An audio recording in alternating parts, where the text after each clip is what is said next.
அஸ்ஸலாமு அலைக்கும் வரஹ்மத்துல்லாஹி வபரகாத்துஹு. என்னுடைய பெயர் உமர். நான் இஸ்லாத்துக்கு வரதுக்கு முன்னாடி என்னுடைய பெயர் சந்திரமௌலி. அல்ஹம்துலில்லாஹ் நான் இஸ்லாத்துக்கு வந்து 4.5 வருஷம் ஆகுது. இன்னைக்கு நான் எதை பத்தி பேச போறேன் அப்படின்னா, அது கடைசி போன வீடியோல வந்து ரீஜெனரேட்டிவ் அனிமல்ஸ் அப்படின்னு சொல்லிட்டு நான் ஒரு வீடியோ பேசியிருந்தேன். எப்படி அனிமல்ஸ்க்கு வந்து ரீஜெனரேட்டிவ் பவர் இருக்கு, ஸோ அது எப்படி வந்து ஹீல் ஆகுது அப்படின்னு சொல்லி பேசியிருந்தேன். அந்த மாதிரி இதுல இன்னும் கொஞ்சம் டிஃப்ரெண்ட் அனிமல்ஸ், அதோட யூனிக் எபிலிட்டிஸ் என்னென்ன இருக்குன்னு இன்ஷால்லா பார்ப்போம். நான் ஒரு குர்ஆன் வசனத்துல இருந்து ஆரம்பிக்கிறேன். அல்லாஹ் குர்ஆன்ல சொல்றான், நாங்க உங்களுக்காக வந்து பல அத்தாட்சிகளை நான் வந்து கொடுத்துருக்கேன், அதை நீங்க பார்க்கலையா, யோசிக்க மாட்டீங்களா, அந்த மாதிரி கேட்குறாங்க. ஸோ அதுல சில அத்தாட்சிகளை நம்ம பார்ப்போம். நான் போன வீடியோல சொன்ன மாதிரி அந்த ஸ்டார் ஃபிஷ் இதெல்லாம் என்ன பண்ணுவோம்னா, அதோட ஒரு கை வந்து அதை வெட்டி அது ஒரு கை வந்து இழந்துட்டா கூட அந்த கையில இருந்து ஒரு முழு புதிய ஸ்டார் ஃபிஷ் வரும் அப்படின்னு சொல்லியிருந்தேன். ஸோ 2 ஸ்டார் ஃபிஷ் ஆக்சுவலி இருக்கும். ஸோ ஒரு ஸ்டார் ஃபிஷ்ல ஒரு கை இழந்தா கூட மோஸ்ட்லி என்ன பண்ணுன்னா அந்த கை திருப்பியும் வளர்ந்துரும். அப்படி இல்லை, சம்டைம்ஸ் என்ன ஆகும்னா அந்த வெட்டப்பட்ட கையில இருந்து புதுசா இன்னொரு ஸ்டார் ஃபிஷ் வரும். ஸோ மொத்தம் 2 ஸ்டார் ஃபிஷ் வரும். ஓகேங்களா? ஸோ அந்த மாதிரி இப்போ நான் ஒரு போட்டோ காமிச்சிருக்கேன், அது பாருங்க.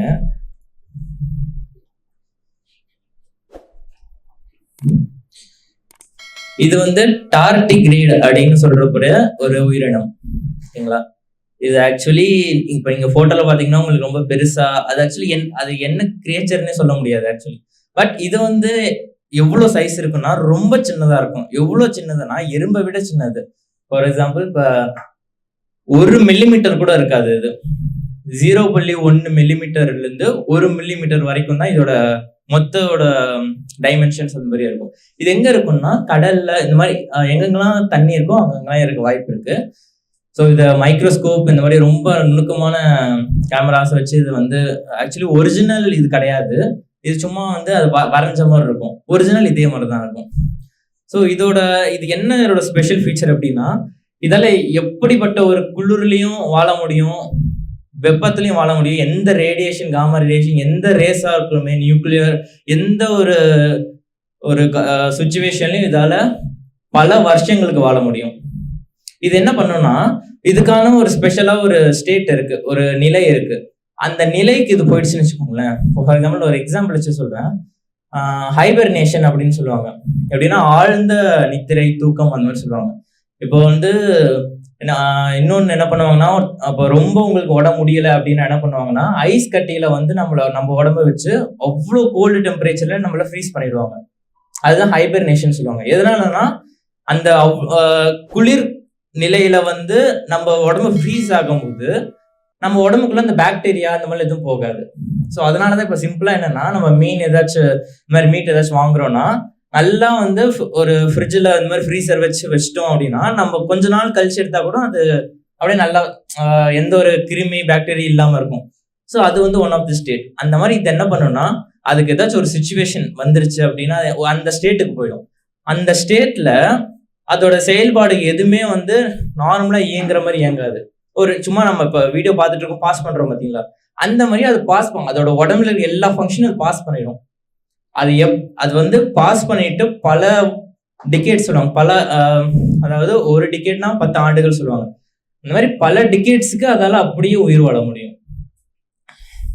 ஸோ இது டார்டிகிரேட். நெக்ஸ்ட் நம்ம பார்க்க போறது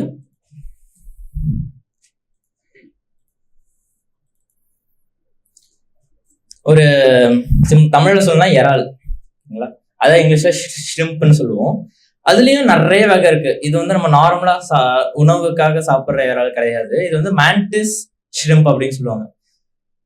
நீங்க நெட்ல போய் பாருங்க, எந்த அனிமலோட பஞ்ச் வந்து நம்ம கொடுத்துரும் அப்படின்னா அந்த பஞ்ச் வந்து எந்த அனிமலுக்கு வந்து ரொம்ப அவ்வளோ ஸ்ட்ராங்கா இருக்கும் அப்படின்னு பார்த்தோம்னா, கரடியோ இல்ல கேங்கரோவோ அதெல்லாம் எதுவுமே கிடையாது.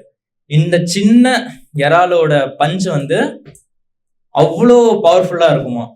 ஃபார் எக்ஸாம்பிள் இது வந்து எந்த ஒரு அதோட உணவு பிரேவை வந்து ஏதாச்சும் மற்ற உயிரினங்களை ஒரு பஞ்ச் விட்டு கொடுத்துச்சுன்னா அது ஒரே அடியில வந்து செத்துரும். ஸோ அந்த மாதிரி அவ்வளோ பவர்ஃபுல் பஞ்ச் இருக்கு. ஸோ அப்படின்னு சொல்றாங்க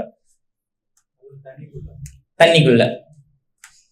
ரெண்டாவது இது பார்த்து அதான் ஷ்ரிம்ப்லயே இன்னொரு வகை இருக்கு, பிஸ்டல் ஷ்ரிம்ப் அப்படின்னு சொல்லுவாங்க.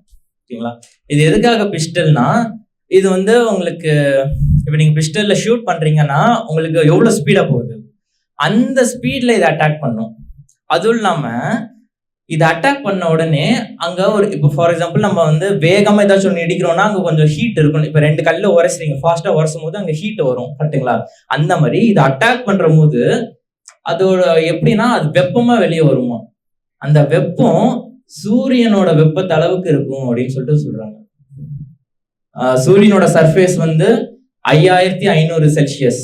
ஓகேங்களா, நான் எதுக்காக ரேட் கரெக்டா மென்ஷன் சொல்றேன்னா, நம்ம தண்ணியை கொதிக்கும் போது 100 டிகிரி செல்சியஸ் வைப்போம். இப்ப நம்மளுக்கு நம்ம அந்த உணர்வை தாங்கக்கூடியது வந்து ஒரு 45 டிகிரி செல்சியஸ், 50 டிகிரி வந்தாலே நம்மளுக்கு அந்த சூடு தெரிய ஆரம்பிச்சிடும்.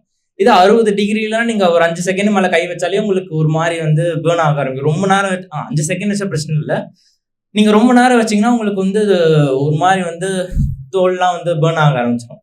ஸோ இது வந்து 4800 செல்சியஸ் வரைக்கும் அதோட அந்த ஹீட் வந்து அதில் வெளியே வரும்ன்றாங்க. 4800 இதோடது. ஆனா சூரியனோட வெப்பமே 5500 தான். ஸோ இங்க எதோட கம்பேர் பண்றாங்கன்னா, சர்ஃபேஸ் சூரியனோட மேல் பரப்புல இருக்கிற ஹீட்டுக்கும் இதுவும் வந்து சிமிலரா இருக்கு. அந்த அளவுக்கு இதை வந்து அவ்வளோ ஹீட்டை ப்ரொடியூஸ் பண்ணுறாங்க. இந்த இவ்வளோ ஹீட்டை ப்ரொடியூஸ் பண்ணிட்டு இதால ஸ்டாண்ட் பண்ண முடியும். இப்போ நான் ஒரு ஹீட் ப்ரொடியூஸ் பண்றேன்னா அது என்னால அதை தாங்கக்கூடிய அளவுக்கு தான் இருக்கும். அந்த மாதிரி இது வந்து அவ்வளோ ஹீட்டை தாங்கும். ஸோ அந்த மாதிரி சொல்றாங்க. இது பேர் பிஸ்டல் ஷ்ரிம்ப். இது பார்த்தீங்கன்னா ஒரு கொடுக்கு வந்து நார்மலா இருக்கும். ஆனா இன்னொரு இது வந்து இதுக்காக ஸ்பெஷலா அந்த ஒரு வெப்பத்தை வெளிக்கொண்டு வருது பார்த்தீங்களா, ஸோ அதுக்கான கொடுக்கு மாதிரி இருக்கும்.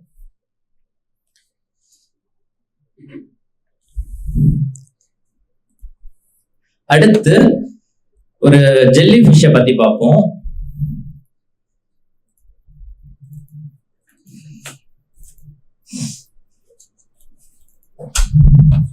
ஸோ இது ஒரு ஜெல்லி ஃபிஷ். ஆக்சுவலி நிறைய டைப்ஸ் ஆஃப் ஜெல்லி ஃபிஷ் இருக்கு, பட் இது வந்து ஆக்சுவலி இம்மார்டல் அப்படின்னு சொல்றாங்க. இம்மார்டல்னா நம்ம என்ன சொல்லுவாங்க, அதுக்கு இறப்பே கிடையாது அப்படின்றாங்க. பட் அது ஒன்லி தியரட்டிக்கலா தான். இது என்ன பண்ணுன்னா, இப்போ இதுக்கு ஒரு ஸ்பெஷல் ஒரு எபிலிட்டி இருக்கு. எப்படின்னா, இதுக்கு வயசாயிடுச்சுன்னு வச்சுக்கோங்களேன், அது என்ன பண்ணுன்னா அது பின்னாடி அதாவது அவங்க இளமை காலத்துல எப்படி இருந்துச்சோ அதுக்கு அப்படியே பின்னாடி ரிவர்ஸ் பண்ணிடுமா. ஸோ ஃபார் எக்ஸாம்பிள் ஒரு 50 வயசு ஆகுதுன்னா எனக்கு அதுக்கு வேணும்னா என்ன பண்ணுன்னா திருப்பியும் 18 வயசு கொண்டு வந்துருமா அதை. ஸோ அந்த மாதிரி அதோட லைஃப் சைக்கிளையே வந்து ரிவர்ஸ் பண்ற அளவுக்கு ஒரு எபிலிட்டி இருக்கு. அதனால இது வந்து இம்மார்டல் அப்படின்னு சொல்றாங்க. ஆனா இம்மார்டல்னா அதுக்கு சாகாது அப்படி கிடையாது. அல்லாஹ் குர்ஆன் என்ன சொல்றான், எல்லா உயிரும் வந்து மரணத்தை சுவைத்தே தீரும் அப்படின்னு. ஸோ இதுக்கும் டெத் வரும். ஆனா எதனால வரும்னா, இப்ப நார்மலா வந்து நம்மளுக்கு எப்படி டிசீஸ் வருது, இல்ல மற்ற பிரெடேட்டர் இதை அட்டாக் பண்றது, மற்ற உயிரினங்கள் இதை அட்டாக் அந்த மாதிரி கண்டிப்பா டெத் வருமே தவிர, இது வந்து எவ்வளவு வேணாலும் வந்து அதுக்கு தேவைப்படுறப்ப முன்னாடி வந்து அதை முதுமையில இருந்து இளமைக்கு கொண்டு வர முடியும். ஸோ அதுக்கான அந்த யூனிக் எபிலிட்டி இந்த ஜெல்லிஃபிஷ்க்கு இருக்கு. நீங்க இம்மார்டல் ஜெல்லிஃபிஷ்னு போடுங்க, உங்களுக்கு நிறைய இதுக்கான ஆர்டிகல்ஸ் வரும்.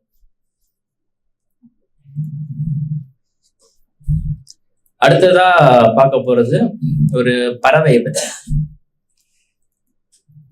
இது வந்து லயர் பேர்ட் அப்படின்னு சொல்லுவாங்க. இது எப்படின்னா, உங்களுக்கு இப்ப சிம்பிளா சொல்லணும்னா, நான் கிளியை வச்சு ஆரம்பிக்கிறேன். நம்ம கிளியை என்ன பண்ணுவோம், நம்ம சொல்றதே அது சொல்லும், அந்த மாதிரி சொல்லுவோம். ஸோ அதுக்கு நம்ம ரொம்ப ட்ரைனிங் கொடுத்தா நம்ம பேசுறதே சில வேர்ட்ஸ் எல்லாம் அது பேசும். ஸோ அந்த மாதிரி இது வந்து அதோட அட்வான்ஸ்ட் வெர்ஷன் வச்சுக்கோங்களேன். இது வந்து ஒரு குரலை கவனிக்குது அப்படின்னா அது எதுவா வேணா இருக்கலாம். அதாவது இப்போ நம்ம கேமராவை, இப்போ ப்ரொஃபஷனல் கேமரால நம்ம போட்டோ எடுக்கும்போது ஒரு ஷட்டர் சவுண்ட் வரும், அந்த சவுண்ட் இது பண்ணும். அதுக்கப்புறம் கார், நம்ம ஆம்புலன்ஸ், போலீஸ்லாம் சைரன் வருதுங்களே, அந்த சைரன் சவுண்ட் இது பண்ணுது. ஸோ அந்த மாதிரி எல்லா மிமிக்ரியும் வந்து இது ரொம்ப ஈஸியா பண்ணுது ஆக்சுவலி. ஸோ மனுஷங்க பேசுறது, குழந்தைங்க அலற சத்தம், குழந்தைங்க எப்படி அழுவுமோ அந்த மாதிரி இது கத்துவோம். ஸோ அந்த வீடியோ நான் இன்ஷால்லா காமிக்கிறேன், இது பாருங்க.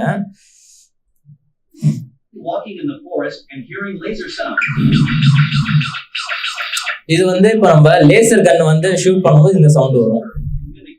any sound. A camera. இது பாத்தீங்கன்னா நம்ம கேமரா எடுக்கும்போது ஒரு ஷட்டர் சவுண்ட் வரும். ஸோ அந்த sound. A car alarm. And even a baby crying. இது ஆக்சுவலி நீங்க நினைக்கலாம் இது என்ன சும்மா இது அது வாய் அசைக்கும் போது பின்னாடி வந்து ஆடியோ ஓட வைக்கலாமே அப்படின்னு. பட் அந்த மாதிரி இல்லை. இது வந்து உண்மையாலுமே இந்த பறவைக்கு இந்த மாதிரி ஒரு மிமிக்ரி எபிலிட்டிஸ் இருக்கு. The male lures are made with a complex natural song that uses bits borrowed by at least 20 other types of birds.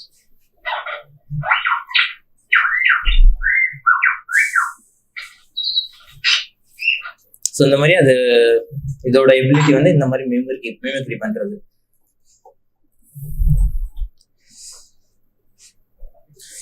அதுக்கப்புறம் ஒரு ஃப்ராக் இருக்கு. இது வந்து ஹேரி ஃப்ராக்னு சொல்லுவாங்க. இதுக்கு வந்து எந்த ஃப்ராகுக்கும் வந்து முடி வளராது. பட் இந்த ஃப்ராக் முடி வளரும். ஓகேங்களா? இங்க சைட்ல பாத்தீங்கன்னா இருக்கும். இது இங்க இந்த படத்தெல்லாம் உள்வரின்லாம் நீங்க கேள்விப்பட்டிருப்பீங்க. உள்வரின்றது ஒரு கற்பனை ஒரு கதை மாதிரி. எப்படின்னா அந்த அவங்க வந்து அவங்களுக்கு பவர் என்னன்னா இங்க கையில இந்த 3 விரல்ல இருந்து அவங்களுக்கு ஒரு கத்தி மாதிரி வரும். 3 கத்தி வரும். அது அந்த சும்மா கான்செப்ட். ஓகேங்களா? அது எதுல இருந்து வந்தது அப்படின்னு பார்த்தோம். நிறைய இது பார்க்கும்போது இந்த மாதிரி இந்த ஃப்ராக் இந்த இது உள்வரின் ஃப்ராக்னு சொல்லுவாங்க. சும்மா ஒரு அந்த படத்துக்கு அப்புறம் வந்து உள்வரின் ஃப்ராக்னு பேர் வச்சிட்டாங்க. என்னன்னா இது வந்து அதோட இப்போ ஏதாச்சும் ஒரு ப்ரே வந்து இது அட்டாக் பண்ண வருதுன்னா இது பாதுகாப்புக்கு என்ன பண்ணுன்னா அந்த உள்ளுக்குள்ள இருந்து இப்போ ஒரு நகை இருக்கு அப்படின்னா அந்த எலும்பை கிழிச்சுக்கிட்டு வெளியே ஒரு பல்லு மாதிரி வரும். ஆக்சுவலி இப்ப பூனைக்கெல்லாம் எப்படி இருக்கும், ஏற்கனவே அந்த கிளாஸ் வந்து நகை வந்து வெளியே தான் இருக்கும். அது உள்ளியும் வெளியும் போயிட்டு தான் வருமே தவிர அது கண்டிப்பா நகை இருக்கும். ஆனா இந்த ஃப்ராகுக்கு என்ன பண்ணணும்னா நகமே இருக்காது. ஆக்சுவலி அந்த கிளாஸே இருக்காது. அது அந்த டேஞ்சர் சிச்சுவேஷன்ல உள்ள இருந்து அந்த போனை கிழிச்சுக்கிட்டு சதையை கிழிச்சுக்கிட்டு அதோட அந்த நகம் அந்த கிளாஸ் வெளியே வரும். ஸோ இதை பேஸ் பண்ணி தான் வந்து என்ன பண்றாங்கன்னா இந்த மாதிரி அந்த உள்வரின்ற மனுஷனுக்கு வந்து இங்க வெளியே கத்தி வருது. ஸோ இந்த மாதிரி சொன்னாங்க. இந்த ஃப்ராக் வந்து அவ்வளோ பாத்தீங்கன்னா ரொம்ப சிம்பிளான விஷயம் இல்லை. அதோட போனையே கிழிச்சுக்கிட்டு உடச்சிக்கிட்டு வெளியே வருது அப்படின்னா ஒவ்வொரு டைமும் வரும். இப்போ இப்போ அந்த டேஞ்சரஸ் இஷ்யூ இருக்கும் போது அங்க எதுவுமே நல்லா கிளீனா இருக்கும். அதாவது எந்த ஒரு காயமே இல்லாம இருக்கும். ஆனா ஒரு சிச்சுவேஷன் வரும்போது அதை உடைச்சுக்கிட்டு கிழிச்சுக்கிட்டு அந்த நகம் வெளியே வரும். கடைசியா நம்ம என்ன பார்க்க போறோம்னா ஒரு பல்லியை பத்தி பார்க்க போறோம். இது பேர் வந்து ஹார்ன்டு லிசார்ட் அப்படின்னு சொல்லுவாங்க. இது நார்மலா எல்லா பள்ளி மாதிரி தான் இருக்கும். ஆனா இது ஒரு ஆபத்துன்னு வரும்போது அது கண்ணுல இருந்து ரத்தத்தை வெளியே தெளிக்கும். இப்ப நம்ம அந்த பாம்புலாம் வந்து வெளியே துப்பும் பாத்தீங்களா? ஸோ அந்த மாதிரி இது என்ன பண்ணணும்னா டேஞ்சர் சிச்சுவேஷன்ல அது கண்ணுல இருந்து ஒரு விதமான ரத்தம் அதோட உடம்புல இருக்கிற ரத்தம் வந்து கண்ணுல இருந்து வெளியே வரும். அந்த ரத்தத்தை பட்டு நிறைய அதோட பிரெடேட்டர்ஸ் வந்து சாகும். இப்போ பாத்தீங்கன்னா அதுவும் நான் வீடியோ காமிக்கிறேன்.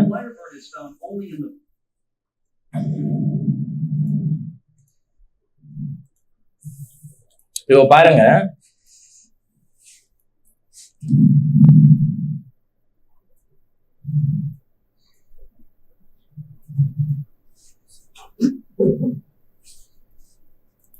அது கண்கள்ல இருந்து இது வந்து ஒவ்வொரு டைமும் அதுக்கு எப்பப்பெல்லாம் ஆபத்து வருதோ அதால ஹேண்டில் பண்ண முடிஞ்சதுன்னா அது ஈஸியா ஹேண்டில் பண்ணிடும். பட் அதால ஹேண்டில் பண்ண முடியாத ஒரு பிரெடேட்டர் வரும்போது அது கண்ணுல இருந்து அந்த ரத்தத்தை வந்து வெளியே தெரிச்சு அதை தப்பிக்குமா. ஸோ அந்த அவ்வளோ யூனிக் எபிலிட்டி இருக்கு. இவ்வளோ ரத்தம் தெளிக்கும் போது ரத்தம் குறைவு ஏற்பட்டு அது இறந்துராதா அப்படின்னு கேட்டா அப்படிலாம் இல்லை. இதோட எபிலிட்டி வந்து இது அதாவது என்ன சொல்றோம்னா இதோட சர்வைவல் டாக்டிக்ஸ் இது. ஸோ அந்த மாதிரி ஒவ்வொரு உயிரினத்துக்கும் அதுக்கான சர்வைவல் இருக்கு, டிஃபென்ஸ் மெக்கானிசம் இருக்கு. இப்ப யானைக்கெல்லாம் பார்த்தா திக் ஸ்கின் இருக்கும். ஏன்னா அதுக்கான வாழ்க்கை முறையில அதுக்கு தேவையான மாதிரி தான் எல்லாம் வந்து அதுக்கான உடலை கொடுத்துருக்கோம். இப்ப நம்மளுக்கு வந்து நம்ம உடம்புல எப்படி என்னென்ன ப்ராசஸ்ல நம்மளுக்கு எப்படி பாதுகாக்கணுமோ அதுக்கேற்ற மாதிரி நம்மளுக்கு ஸ்டோல் இந்த மாதிரிலாம் கொடுத்துருப்பாங்க. ஸோ இது மாதிரி எல்லாம் பல அத்தாட்சிகளை சொல்லி இது வந்து எப்படி சொல்லியிருக்காங்கன்னா பல அத்தாட்சிகள் இருக்கு, நீங்க பார்க்கலையான்றாங்க. இப்போ மனுஷங்க என்ன சொல்றாங்க, நீங்க ஏதாச்சும் எனக்கு ஒரு மிராக்களை பண்ணி கொடு நான் காமிக்கிறேன் அந்த மாதிரி சொல்றாங்க. பட் இதுவே ஆக்சுவலி மிராக்கள் தானே. இப்போ கண்ணுல இருந்து ஒரு உயிரினவங்க கண்ணுல இருந்து ஒரு ரத்தத்தை வெளியே கொண்டு வந்து தப்பிக்குது அப்படின்னா அது அதை கேட்கும் போதே ஆச்சரியமா தானே இருக்கு. அதுக்கப்புறம் அதோட இளமையை மீண்டும் கொண்டு வர எபிலிட்டிலாம் அது வந்து இருக்காது ஆக்சுவலி. ஸோ அந்த மாதிரி அல்லாஹ் வந்து இன்னொரு வசனத்துல சொல்றான், இந்த உலகத்துல இந்த பூமியும் வானத்தையும் நான் படைத்தது வீணுக்காக இல்ல, விளையாட்டுக்காக இல்ல, எல்லாத்துக்கும் ஒரு நோக்கம் இருக்கு அப்படின்றான் அல்லாஹ். இந்த நீங்க குரானை படிங்க, உங்களுக்கு நிறைய கொஸ்டின்ஸ் இருக்கு அப்படின்னா இந்த குரானை படிங்க. உங்களுக்கு இப்போ புரியாது, ஆனா உங்களுக்கு போக போக உங்களுக்கு ஏதாச்சும் ஒரு இன்சிடென்ட் நடக்குதுன்னா அப்போ இந்த குரான் வசனம் உங்களுக்கு புரியும். ஸோ இதுல நிறைய சயின்ஸ் ஃபேக்ட்ஸும் இருக்கு. அதுக்கப்புறம் இல்ல அல்லாஹ் இன்னொன்று என்ன சொல்றான்னா, இப்ப நான் டார்டிகிரேடுன்னு ஒரு சின்ன உயிரினத்தை சொன்னேன். அது ஆக்சுவலி சின்னதா தானே இருக்கு, அதுல என்ன இருக்கு அப்படின்னு கேட்பீங்க. ஆனா அல்லாஹ் சொல்றான், நான் ஒரு கொசுவை பத்தி சொல்றது கூட நான் வெட்கப்பட மாட்டேன், ஏன்னா அதுவும் ஒரு படைப்பு தான். அதனால நீங்க இந்த குரானை படிங்க. உங்களுக்கு முஸ்லீம் அல்லாத சகோதரர்களுக்கு இந்த குரான் வேணும் அப்படின்னா கீழே இந்த வீடியோ கீழே இருக்கிற டிஸ்கிரிப்ஷனை தொடர்பு கொள்ளுங்க, உங்களுக்கு அன்பளிப்பாக வழங்கப்படும். வாய்ப்பளித்த இறைவனுக்கு நன்றி. அஸ்ஸலாமு அலைக்கும் வரஹ்மத்துல்லாஹி வபரகாத்துஹு.